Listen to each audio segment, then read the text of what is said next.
Friends చూస్తున్నారు కదా, ఇప్పుడు బీచ్లో ఉన్నాను. ఇక్కడ తుఫాను వల్ల చూడండి పల్లె అయిపోయింది. అంత రఫ్గా తయారైందో అసలు మన ఊహకు అందదు. అంత అంత విధ్వంసంగా ఉన్నది. ఇక్కడ మనకు వచ్చేసి బోట్లు ఇవన్నీ ఇప్పటికే చాలా డ్యామేజ్ అయిపోయి మన దగ్గర. ఆ బోట్లు కూడా చూపిస్తాను, ఒకసారి చూడండి.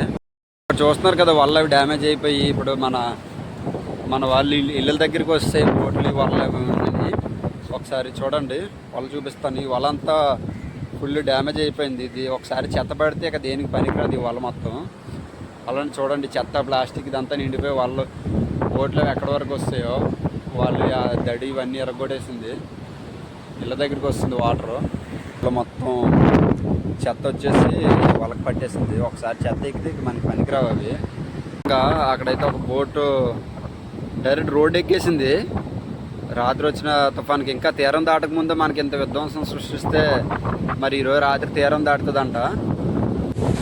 మన వాళ్ళు ఇంజిన్స్ అవి ఒక సేఫ్ ప్లేస్లో పెట్టుకుందని చెప్పి ఇక్కడ తీసుకొచ్చారు. కానీ దీనికి కూడా సముద్రం వచ్చేది రాత్రి ఎఫెక్ట్ తగిలింది. ఇక్కడ నుయ్యి చూసారు కదా, నుయ్యి నిండా అంటే నుయ్యి చుట్టూ ఇంజిన్స్ పేర్చారు. ఇక్కడ మనకు కనిపిస్తున్నాయి కదా, అవే మన ఫిషింగ్ లైన్స్. అవి ఫిషింగ్ నెట్స్ అవి మన మత్స్యకారులు వేటకు వాడేవి. ఓకే ఫ్రెండ్స్, ఇలాంటి మరిన్ని వీడియోస్ కోసం ఛానల్ సబ్స్క్రైబ్ చేయండి.